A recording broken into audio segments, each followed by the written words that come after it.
മനസ്സുകൾ കൂട്ടിയിണക്കുന്ന സ്വാദുകളുമായി കൂട്ടിയ കൂടുന്നത് ചാനലിലേക്ക് ഏവർക്കും സ്വാഗതം. കൂട്ടിയ കൂടുന്ന റെസിപ്പീസിന് വേണ്ടി ഈ ചാനൽ സബ്സ്ക്രൈബ് ചെയ്യുക. കൂടെ ലൈക്ക്, ഷെയർ, കമൻറ്റ്, ബെല്ലൈക്കൺ കൂടി അമർത്തണേ. ഇന്നത്തെ റെസിപ്പി തനിനാടൻ ബീഫ് ഫ്രൈ. നല്ല അടിപൊളി സെറ്റ് ബീഫ് ഫ്രൈ ഉണ്ടാക്കാൻ നമുക്ക് ആദ്യം വേണ്ടത് കുഞ്ഞു അരിഞ്ഞ ഉള്ളി, നല്ല നെയ്യ് പോലെ അരച്ചെടുത്ത ജിഞ്ചർ ഗാർലിക് പേസ്റ്റ്, കുറച്ച് നല്ല ഫ്രഷ് കറിവേപ്പില, പിന്നെ വറുത്ത് കൊട്ടാൻ നാടൻ തേങ്ങാക്കൊത്തുകൾ, കുറച്ച് ഗാർണിഷ് ചെയ്യാനുള്ള മല്ലിയില. ഈ റെസിപ്പിയുടെ പ്രത്യേകത എന്താണെന്ന് വെച്ച് കഴിഞ്ഞാൽ നമ്മുടെ വീട്ടിൽ കിട്ടുന്ന വളരെ ചുരുക്കം ഇൻഗ്രീഡിയൻസ് ഉപയോഗിച്ച് കൂട്ടിയാൽ കൂടുന്ന ഒരു അടിപൊളി ബീഫ് ഫ്രൈ. അതിനായിട്ട് ആദ്യം ഒരു കുക്കറിലേക്ക് നല്ല കഴുകി വൃത്തിയാക്കിയ ബീഫ് എടുത്ത് അതിലേക്ക് ആവശ്യത്തിന് ഉപ്പ്, മഞ്ഞൾപ്പൊടി, കുരുമുളക് പൊടി എന്നിവ ചേർക്കുക.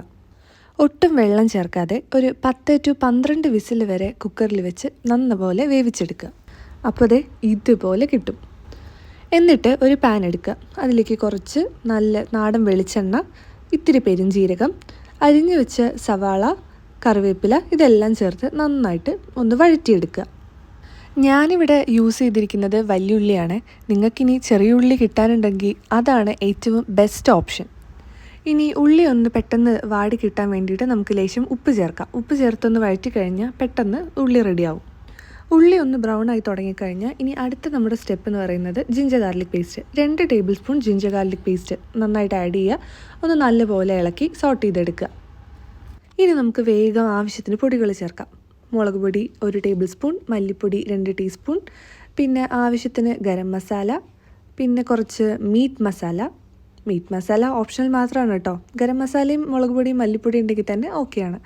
എന്നിട്ട് ഇതെല്ലാം ചേർത്ത് നന്നായിട്ടൊന്ന് യോജിപ്പിച്ച് ഒന്ന് നല്ലപോലെ സോട്ട് ചെയ്തെടുക്കുക. കാശ്മീരി ചില്ലി വേണമെങ്കിൽ നമുക്ക് നല്ലൊരു കളറിന് വേണ്ടിയിട്ട് ആഡ് ചെയ്ത് കൊടുക്കാം. ഈ മസാലയൊക്കെ ഒന്ന് സെറ്റായി വരുമ്പോൾ അതിലേക്ക് നമ്മൾ വേവിച്ച് വെച്ച് ബീഫ് കുട്ടനൊന്ന് ആഡ് ചെയ്ത് കൊടുക്കുക. ഞാൻ വാങ്ങിച്ചത് ഫ്രോസൺ ബീഫ് ആയതുകൊണ്ട് തന്നെ എനിക്ക് കുറച്ച് കൂടുതൽ വിസിലടിക്കേണ്ടി വന്നു കേട്ടോ. നിങ്ങൾ വാങ്ങിക്കുന്ന ബീഫ് ഏതാണെന്ന് നോക്കിയിട്ട് അതിനനുസരിച്ചുള്ള പാകത്തിന് വേവിന് വേണ്ടിയിട്ടുള്ള വിസിലടിക്കുക. ഇനി ഈ മസാലയും ബീഫും എല്ലാം കൂടി കൂട്ടി യോജിപ്പിക്കുക. ഈ ബീഫ് വെന്തപ്പോൾ തന്നെ അതിൻ്റെ ഒരു എസൻസ്, ജ്യൂസ് ഇറങ്ങിയിട്ടുണ്ടായിരുന്നു.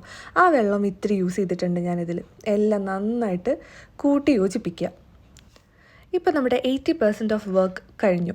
ഇനിയാണ് നമ്മുടെ മെയിൻ ക്യാരക്ടർ വരുന്നത്, കുരുമുളക് പൊടി. ഇനി ഇവനെ അങ്ങ് മുകളിലിങ്ങനെ തൂക്കിയിട്ടിട്ട് ചെറു തീയിൽ വെച്ച് പതുക്കെ വഴറ്റി നമ്മൾ ഉദ്ദേശിക്കുന്ന ആ ബീഫ് ഫ്രൈയിലേക്ക് എത്തിക്കണം.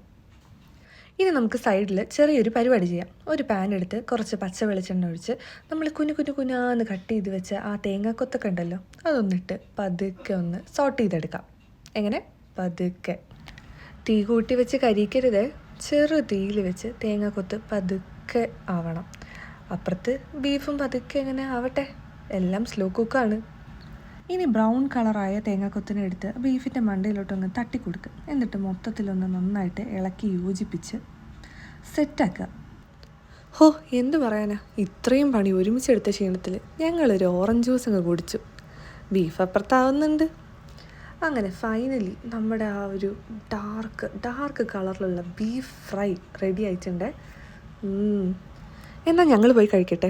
നിങ്ങളും ട്രൈ ചെയ്യാൻ മറക്കല്ലേ. മസ്റ്റ് ട്രൈ ആണ്.